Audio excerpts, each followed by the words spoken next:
Phil, the sun indeed did come up. Now it's set again tonight, but a chance for another victory. Number 10 Gonzaga breaks 7-2 on the season. They welcome in Mississippi Valley State.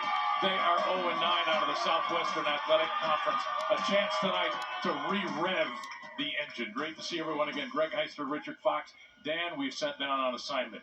Okay.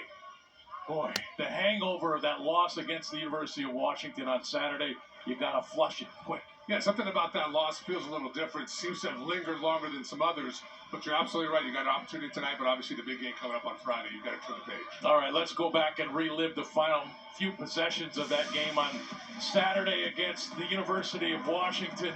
This a big bucket. This put the Huskies up the stage. Yeah, one of several big buckets hit by Wheeler and others for the Huskies. And it's down the stretch, just Gonzaga had some turnovers, forcing the issue, really getting away from what they wanted to do offensively. Here you see Nemhard really trying to thread the needle, gets bumped, probably leads to look for a shot. Gonzaga just really off of their pace, not playing the way they normally do down the stretch, and they paid for it against the Huskies. And look, it was kind of two different halves over there in Seattle on Saturday. Zach's got off to a good start, but 48 points. Yeah, they just 25 in the second half, could not buy a bucket from three, but really the shot quality wasn't what you saw in the first half. And just the 1 assist to 9 turnovers, careless with the ball, just very uncharacteristic for a Zach team. Now look, the one thing that's been steady the entire season for Gonzaga is their defense. They created 19 turnovers on Saturday against Washington. They got to get back to that. Yeah, look, I thought defensively, even down the stretch, they got multiple stops against the Huskies, just not able to convert offensively. They've got to get back to that. You see Watson with 5 steals against the Huskies. And this is how, when Gonzaga is at their best, this is what we've seen here. All 5 guys moving without the ball. It'll dribble handoff action, swing the ball all the way around. Nice layup from Hickman.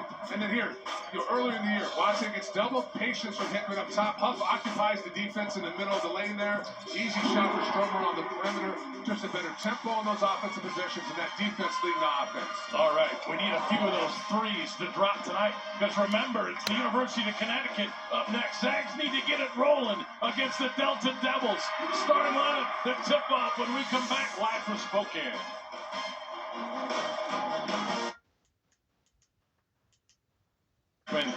EK and Watson for Gonzaga, Brown, Sanders, Gibson, Minton, and Waldron.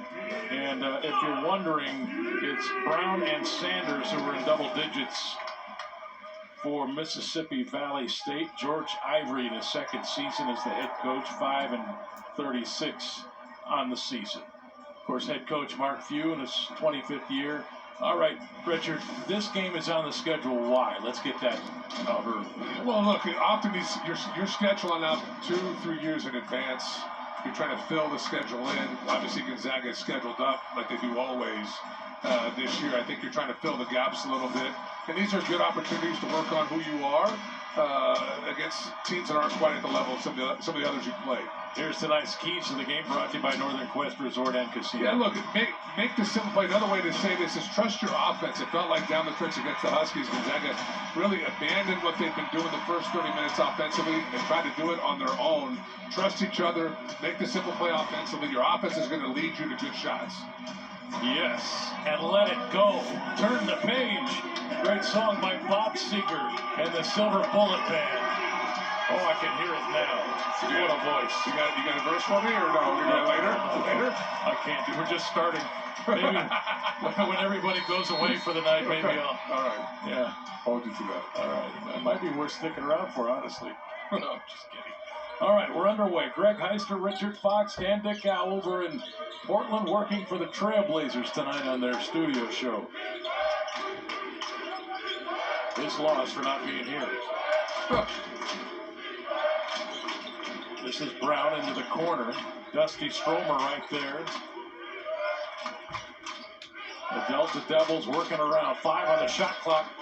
Ball has not gotten inside the three-point line until now. Shot for 3 is off from Raekwon Brown. What do you want to see from Gonzaga here in the first few possessions? I mean, first, their approach. You talked about turning the page, moving on. Obviously, a tough loss on Saturday. What's the approach here tonight? Is it professional? Are you dialed in, or is it going to be a struggle? And ball out of play. Possession will stay with Gonzaga with 14 on the shot clock. And not to keep beating a dead horse, but I'm not sure we've seen a Gonzaga team finish a game. I'm sure there was one at some point in time. I don't remember one, the way they couldn't finish on Saturday. Well, look, you're going to lose this. EK gets the nice feed from Stromer, gets fouled. He's going to get the free throw. You're going to lose games. I think it's more about how they lost the game. Not that they gave it away, but they just didn't put themselves in a position down the stretch to make those winning plays. And I think that's what's most jarring about it. But if nothing else, look, this team is going to grow a lot this year. We've talked about that. Those are the opportunities. First true road game for a lot of these kids on the team. First time playing that kind of environment together. They're going to improve and get better from that experience. And I think that's part of the downside of getting off to this great start in the game with Purdue. Then they beat Syracuse, UCLA, they beat USC. Everybody just assumes this team will roll through these teams. They still got to play their best. Yeah, look, especially the Huskies, they believe that they're going to have a good year. And that's a team with a lot of talent. If they could ever put it together, that's a tough out. Anton Watson with a jump hook. Gonzaga up 5-2. And I think lost in the conversation on Saturday has been Gonzaga's dominance in the Pac-12. And also, like, that game was everything for the University of Washington. Isn't that amazing? Yes. It was everything. They stormed the floor. 20 years of, yes, remarkable. Yes. Expectations have changed. Anton Watson right in front of us. Maybe I'm just getting old or whatever it is, but as these seasons drip on, and these players, a guy like Anton Watson, I appreciate him more and more every possession of every game he plays. He's a legit star. He does it in so many different ways. Didn't shoot it well against the Huskies, but 13 rebounds, 5 steals. What you love is a guy who isn't reliant on just one part of the game. If his shot's not there, he's still going to find a way to make an impact. He's done that now for coming up on a full 5 years. And he's climbing the all-time steals list here at Gonzaga as well. 3 on the way from Reynolds. Hickman with the rebound. Gonzaga up by 5 with the ball. EK off to a fast start with 5 points. Stromer had the loose ball.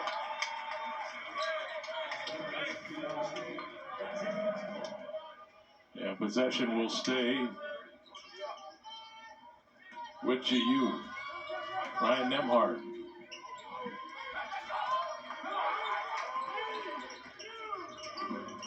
Inside out. Stromer's 3 is long. And that's a great shot against his zone. Get the ball into EK. Quick decision on his part. Gets it out to Stromer for a catch and shoot 3. Those are the types of shots your offense is going to create for you. Dusty Stromer not shooting a bad percentage on the season, but Richard, it's been up and down. Yeah, the consistency's not there. And that comes with time. He's a young guy. You're playing some big-time athletes. Big-time road game the other night. That's going to come. He's clearly got the ability. You love the fact he can guard at a high level already. And more importantly, he's a great rebounder for a guard. That's just a huge benefit for GU. And you see that in the rebounding numbers. First game they've been out-rebounded all year was against the Huskies. Up to that point, this has been a dominant rebounding team. Shot clock violation there, so Gonzaga basketball.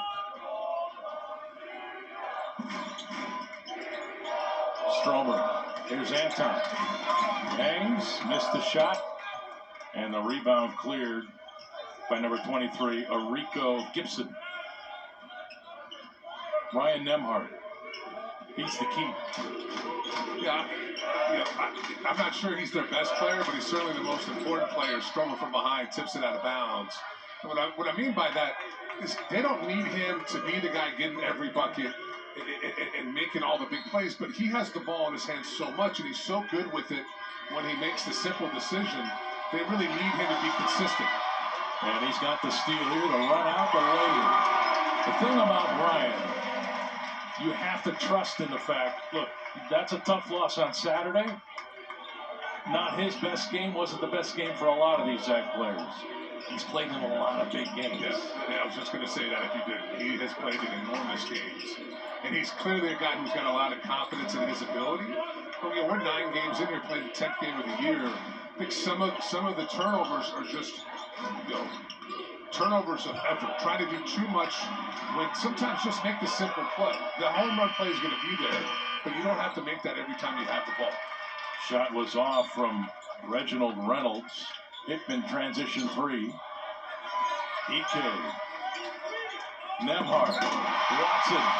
The lob goes. Yeah, and those are two good examples. First one, let Hickman fill the lane on the right side of the floor. Great little shovel pass to him, doesn't make it. And right there, just a little patient, lets Watson get in position, and a perfect pass for the dunk.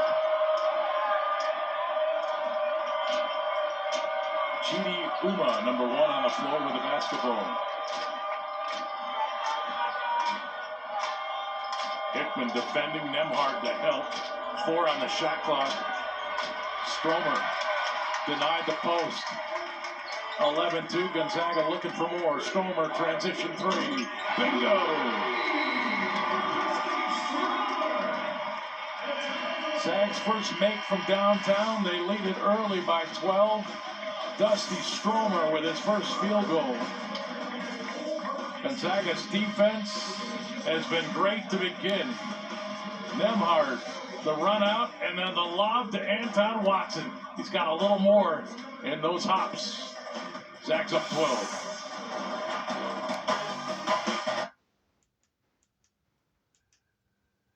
A cold toilet seat. Yeah, Ben Gregg, I'm just kidding. I love you, Dad. Junsuk Yo and Ben Gregg on the floor for Gonzaga. And I thought both had really good moments on Saturday. And the drive, nice finish there by Jordan Johnson, graduate player out of Memphis, Tennessee. Gonzaga's assisted on all 5 field goals. See how the ball just moving? Quick decisions. And that's what they do, right? That's the staple of the program. They struggled with that on Saturday night. Ball poked away there from Ben Gregg by George Ivory, and I believe that's turnover number 1 on Gonzaga. It is. Here's Ivory, Nemhard, trying to poke the ball away, trying to run it down. Ivory got it back. This is just a 2, and he banks it in. George Ivory, and it's 14-6. Still counts. Absolutely. Here's EK. Catch. Left hand. I love that move. Graham's at his best when he goes quickly, when he gets the ball. I think sometimes, particularly against guys with his size or more length, he'll want to back it down, and that's just easier to defend. When he's quick, he's got great feet and obviously great touch around the rim. That's a great move for him.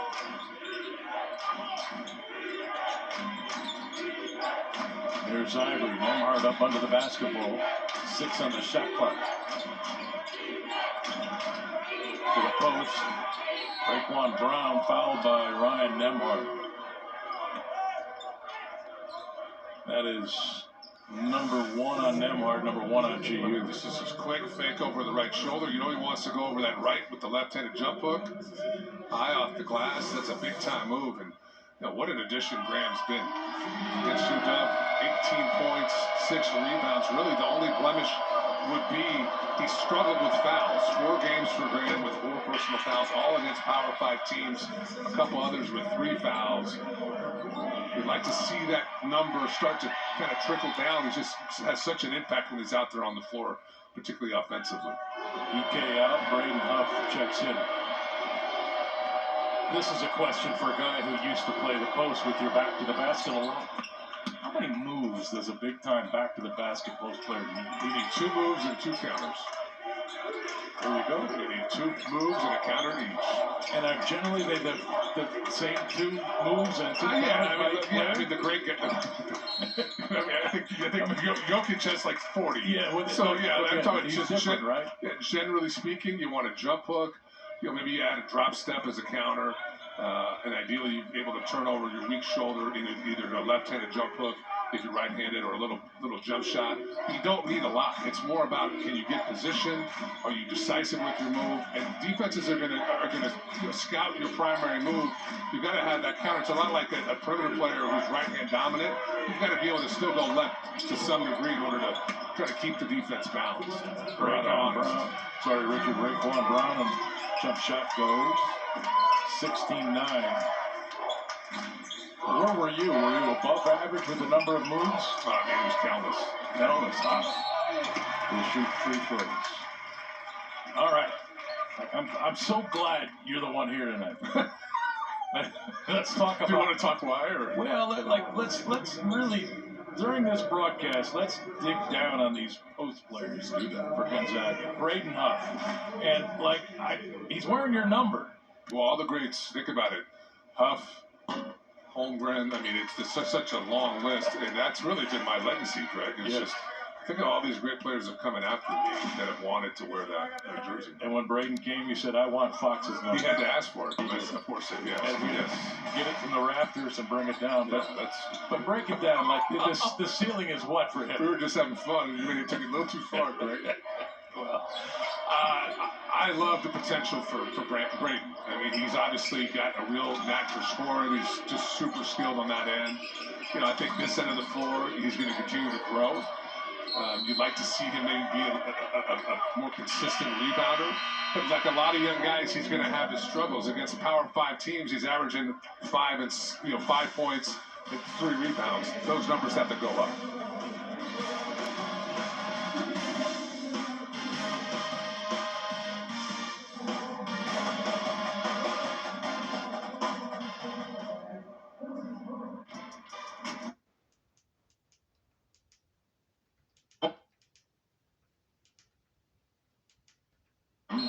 Offensive rebound by Raekwon Brown, and he's fouled underneath by Luka Krajinovic, his first, team second.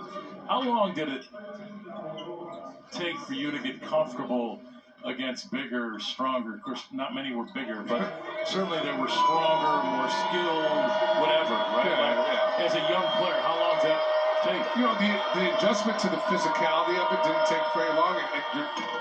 I was blessed being enormous, you know, and pretty.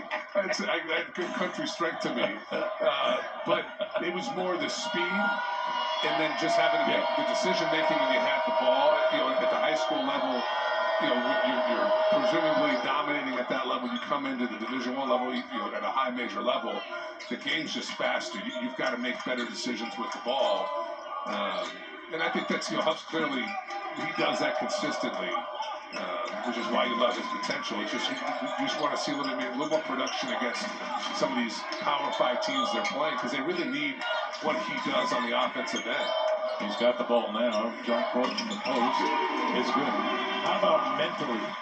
How long does it take for you to get right mentally where you're ready to go battle and not be out there to not screw up? I had Rick Majerus tell me once, late Rick Majerus, all the great post players, big guys, love contact. They want it. They look for it. And I think that still holds true today. If you're going to be around the rim defensively or posting up, you want to initiate that contact. And so many players now today want to avoid that contact. I think great post players, we look at Watson, what he does now, they search out the contact. Watson was stripped with the ball, came right to Hickman. Stromer running the lane, went for the two-handed flush, and will shoot free throws. He was denied at the rim. Foul called on number 33, Jordan Johnson. Good cut here, nice little pass. Stromer trying to go up and get a poster, but the defensive comes over. That's a good foul at the rim, nothing beyond that. What do you think about post play? Well, I think more about how long. Like, I wonder how long it takes a player. Is it the same for all of them? Maybe they're all different, but to get comfortable, right? So when we see Braden Huff go out and score 18-10 against a lesser opponent, but then struggles against one of the, he's gonna get there. How long does it take for him emotionally, mentally, to get to a point where he can go out and perform at the same level, regardless of who's on the field? That's a question for each player. That's the magic sauce, right? Yeah, but the difference is when you're playing against some of these lower level teams, your confidence is there. You just already know I've got a size advantage, a skill level advantage. I'm going to have a good night. You play against some of these Power 5 teams, and you're looking across, and you're seeing a 7-footer, a guy who's 6'11", who's got his elbow at the rim, and that confidence maybe starts to dissipate a little bit. The great players are arrogant. That's a nice play from up. Well, you must have been really arrogant. You have no idea. And you have to have this irrational confidence. And here's the block from Huff. Holds his ground. He's definitely Gonzaga's best shot blocker up front. And that irrational confidence doesn't necessarily equate to I shoot the ball. It can be whatever your skill set is, whatever your role is. You have to believe. It's not an act. You have to believe I'm the best at what I do. And when I'm playing in a game, I'm going to be the best at what it is I do. So, in my case, obviously a lesser role. It wasn't to shoot, set screens, rebound. When I had an opportunity, be confident I was going to make my shots. So it's not just the great players. To be a high-level player at this level, you have to have that confidence about you, regardless of who you're playing. And I like the word belief. There didn't appear to be a lot of belief on Saturday in Seattle. Look, if you get your shot blocked, who cares? Mark Few told me once it's the most overrated play in basketball. I mean, half the time you get the ball back anyway. Or did you get blocked? I don't want to talk about that, Greg, but there's some truth to that. If you're going in afraid to get your shot blocked, your percentages are already going down. Who cares? Make your move, play with confidence, and if it gets blocked, you're going to get it back half the time, and you get another opportunity. 5 turnovers now for the doubles. Watson corner three is off. Stromer trying to tip it, keep it alive, and it goes out of play off of Raekwon Brown, Gonzaga basketball. But you love the offense so far tonight. A lot of inside out. You're getting the ball inside against that zone. It's collapsing, and you're kicking it out for good threes. 6 assists, 8 field goals. Stromer's three looks on, but long. Stroke looked good. Confident shot. That's the other thing. When you're a young player, I would imagine your confidence can get shook so easily. Well, even older players. We've seen that before. Mid-range jump shot off from Walter Hamilton. Stromer may have gotten a hand on the putback. Here's Kranovich. He's got Stromer with him. Looking to the rim. Missed it. And Huff, running the floor, will shoot free throws. It's the power of next play. I like that. Okay. Just, if I miss a shot, make a mistake, I'm on to the next play. If I let that linger, if I hold on to that failure, I'm not going to do as well on the next play. And the young players in particular, they make a mistake, they drop their head, they miss a shot, they're in their head. You've got to let it go. It's the next play, the next thing in front of you. Mariano Rivera. You can take that and use that for your own life, Greg, if you like. It's not just basketball. I'd be trying to get past a lot of different things if I looked at. Yeah, I mean, every time a fish gets off the hook, do you just quit? No, you're just on to the next. Let's just do it again. Does the fetal position count? Is there one fish that you can think of? Every fisherman has that story. Trust me, the biggest ones always get away. Up missing at the line, 22-10.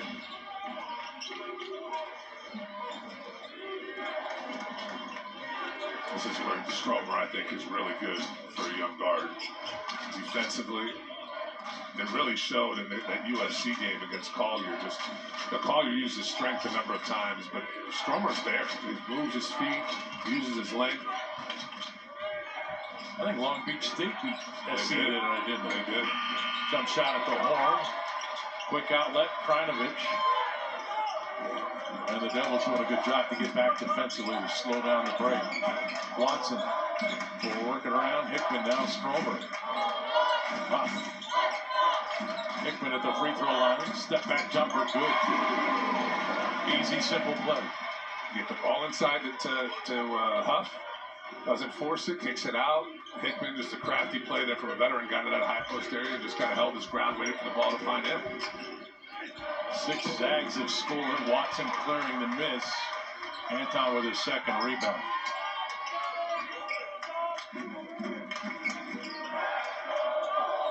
Zags had 5 players in double digits on Saturday. A flush. Another assist. That's what's so crazy about that game on Saturday. That it just didn't finish. I don't think they played particularly well the whole game. Like, they put up 48 points at halftime, which is great, but I don't think their defense was great in the first half. They just didn't finish, Richard. They did a lot of good things. And just got away from who they are and who they were most of that game. Oh, Anton Watson stayed with it. The miss by Kranovich and the tip jammed by Anton Watson. Find him more eligibility. Zags up by 18, 28-10. They look poised to finish tonight. Braden Huff, a flush. Watson, Kranovich, back to Watson. Get up, big boy. 28-10.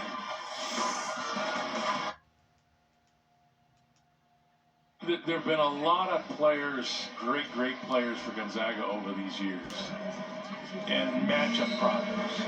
But can you imagine being a coach and trying to devise a plan to keep Anton Watson away from the ball? Well, it's his scoring comes and goes. I think what makes him special is the fact that he can impact the game defensively on the glass. He's a really good playmaker for a front court player. And he's just the glue that holds them together, particularly on this end of the floor. You've got to account for him on every possession on both ends. I agree. And there have not been a lot of players in Gonzaga's history where that's the case. We've had a lot of great offensive players that didn't defend well. We had a lot of guys that could defend, but they couldn't score right. This guy's got it all. Yeah, if you're talking about well-rounded players, I mean, it's not a long list. I think you're going to put Anton on that list. Ben Gregg out there right now, he's one of the guys I think that's got skill at both ends. Yeah, I've been really impressed with Ben's year. And my favorite lineup for this Zag team is when they go three big, as Stromer gets cut back door there watching the ball, is when they go big with Gregg, E.K. Watson, and either two of the three, Nembhard, Hickman, or Stromer. I love the size they can play with. I love the fact that offensively, Gregg can stretch teams out. He makes good plays with the ball. He doesn't turn it over. And then obviously Watson's shooting a better percentage as well, so you get some shooting from him. And then defensively, you're enormous, and you can really rebound. Tough pass there for E.K. And now a chance from the corner. That shot is off from Donovan Sanders. And then the miss by Raekwon Brown. But it's Ben Gregg's energy. Now the transition from Ben, the three is off. Nembhard with the loose ball. Stromer now tees up the three. That's off. To your point, I do love the energy and the emotion that Gregg plays with. Yeah. And that's contagious. When we've seen that, he can't do enough of that. No, I agree. Like this this is a pretty stoic group. It is extremely stoic. One guy who really he wears his emotions on his sleeve, and I think that's contagious. Well, especially at home too, right? It gets the crowd in the game. I think it'll be big on Saturday over in Seattle. We have to assume that's going to be loaded with Zag fans in that matchup with the University of Connecticut. Ben's going to have to play a big game, big role. Well, he's got the experience, and it's just difficult to replace that. I mean, we talked about Huff and how talented he is, but Gregg in those games is going to be able to give you some production. I almost think he's better in those games than he is in these types of games. Yeah, he knows how to, he knows how to pick his spots. And look, I've talked to Coach Few about Ben Gregg, and that's what he wants from Ben. He wants those minutes when he gets in the game, that he creates havoc, that he changes the emotional temperature of the game.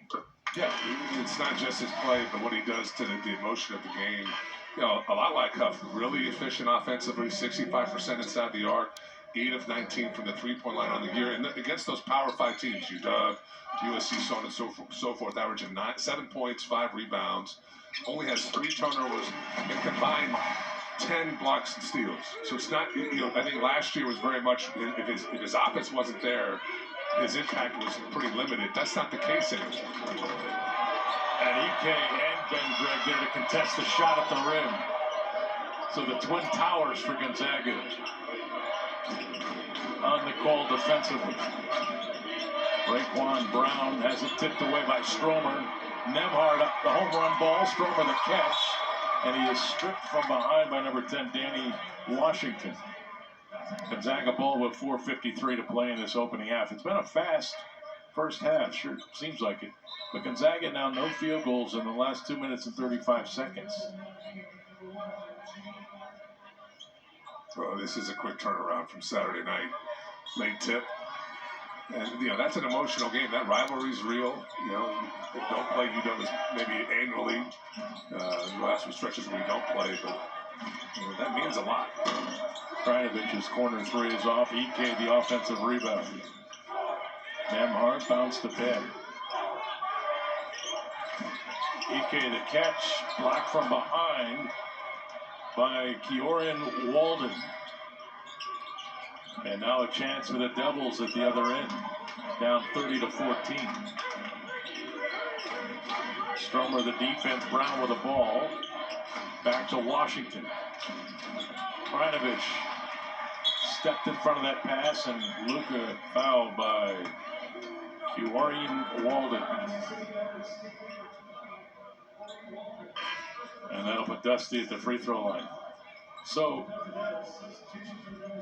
in a game like this, and this may be a bizarre statement, but I'm going to force you to answer. I'm so excited.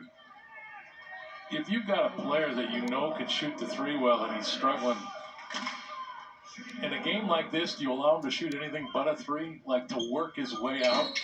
Like if Dusty Stromer, if you want him to shoot 45% from three, you just put him in a game like this and say, you're shooting 20 tonight. No, I know I think your sentiment's right, which is you don't want to dissuade him from taking good shots. Yeah. With that being said, I don't know if you want to emphasize it to the point where the guys know when they're struggling. And you can bury them if they don't go out. Exactly. I think you want shooters to get out of those slumps, if that's what it is, or those struggles. But you want that to happen a bit more naturally than that. You don't want to overemphasize the fact you're struggling from that particular part of your game, and all of a sudden you take away from everything else you might be doing that's a positive to what it is you're trying to do. Now, don't get me wrong. I think Dusty's going to be a great shooter. You can see it. The shot is there, no, right? No, I don't think there's any. The form is there. Yeah. It's just I think it's a confidence thing. Got to work your way out of it. And that's the problem. Once the college basketball season starts, there's no time for practice. The games come, bing, bing, bing, and your shoot-arounds, and you're doing a lot of walkthroughs, doing a lot of recovery time because your body gets worn down, and you certainly can't spend the time in the gym that you can in the summer months. Nemhard took it away, but then stepped on the sideline, gave it right back. Turnover number 5 on Gonzaga.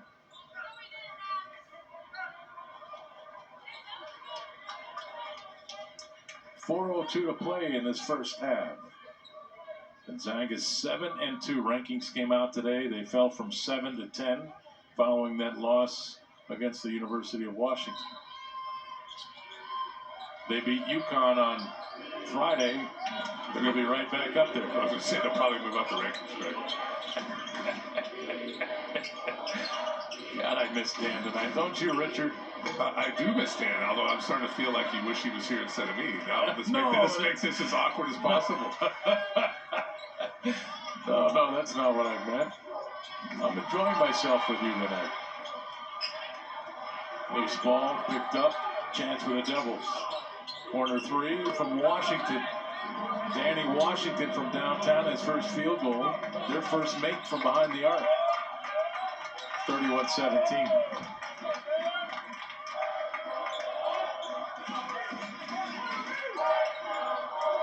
It's such a weird season.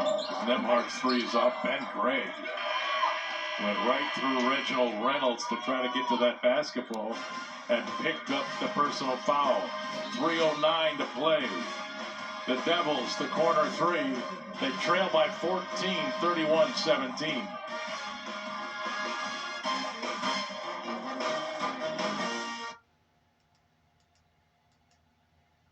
Amazing thing to support, and it's an opportunity to see the Zags play Pepperdine too, so it's a win-win. Get out there. Pepperdine, really talented and young. And support the Community Cancer Fund with every dollar that you can. Zags, they're ranked number 10, 7-2, and look, this is why we need perspective in all of this. They're 7-2 with 3 really quality wins. They're ranked in the top 10. They might as well just shutter the program. Right? Yeah, just obviously just not working. Yeah, well, look, the way social media works these days, and It's crazy. There's some energy. I love that from Junio. I think he's going to earn more minutes if he comes in and can do that. I just love the way he plays. He knocked down a three. He finally knocks one down. He struggled throughout the year from the three-point line this June. But, you know, look, he's enormous for a wing. He can guard his position on the perimeter. His mistakes are usually mistakes of effort. You can coach that. You can help a guy, you know, play within himself. It's really hard to pull a guy out of himself. You don't have that problem in June. I think he's a good teammate. And he wants to make the right play. Ben Gregg just picked up his third personal foul, so he and Graham Ike go out of the game. Anton Watson, Braden Huff check back in. I don't care who Gonzaga plays this year. Junio can play in that game physically. Yes. And he can guard in that game. Like he is right now in the corner. That's a great place to start with the player. But see, this is what I'm talking about. What I'm seeing from June, the moment he came on the floor, is they're playing one of the worst teams in college basketball. They're up by 17, and June, with a sense of urgency, is on the floor creating havoc. It's a corner three. He wants to play. He's a zag. He wants to play. You know, I think we talked about that confidence earlier. He has that confidence. You know, and he's got to get better. You know, finding the three-point shot has really struggled. It's hard to play a guy who teams don't think can make perimeter jump shots. You know, he doesn't have to shoot a great percentage. If he can make 30 to 32%, that's enough. Teams have to account for you. Here's Anton. Lob Huff. That's a guy who's played over 4 years in college. That's that kind of play. Just catches it, turns, knows exactly where his teammate is. That is a nice pass from Watson. There's not a coach in America that would not give huge NIL dollars to have Anton Watson on the roster. I don't disagree. Not a coach. I mean, look at his hands. He does everything for you. And Anton already with 3 assists tonight. Right there, like he just knows, all right, I'm seeing what's happening. I'm going to have to leave my guy to help challenge that shot. Nemhard's 3. Anton on the glass, had it poked away. Uma came out of there with it. Chidi with the basketball now. There's Junio trying to poke it away. Nemhard chasing the ball in the corner. Up in the air and picks up the personal foul. And just so people know I'm not being cruel, Mississippi Valley State, the statistics tell us that they're one of the least competitive teams in Division I college basketball.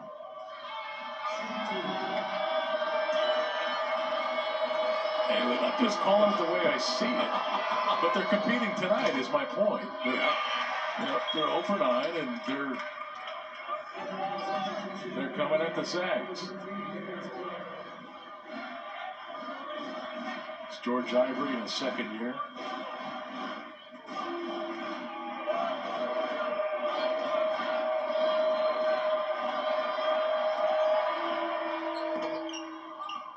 (36-18). $1:20 to play. Zach shooting 48.1%, 19 rebounds to 16. And Mississippi Valley State with 28% from the floor. Turnaround doesn't go. And that'll go back to Gonzaga. I believe that was Gibson, the basketball that touched on the end line. Actually, I was wrong. It's Darius Clark, number 13, not number 23, or Rico Gibson. Anton going to work. 8 on the shot clock. Yo's jump shot won't go. Nemhard with the rebound. And he's fouled hard by Chidi Uma. And Nemhard will go to the line. Both teams into the bonus.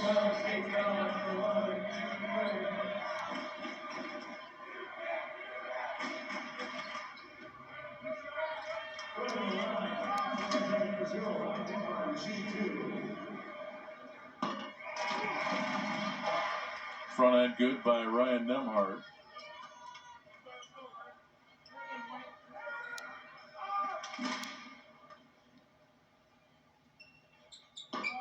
Nemhard hits them both. He's got 4 points in the game, 4 rebounds, 2 assists.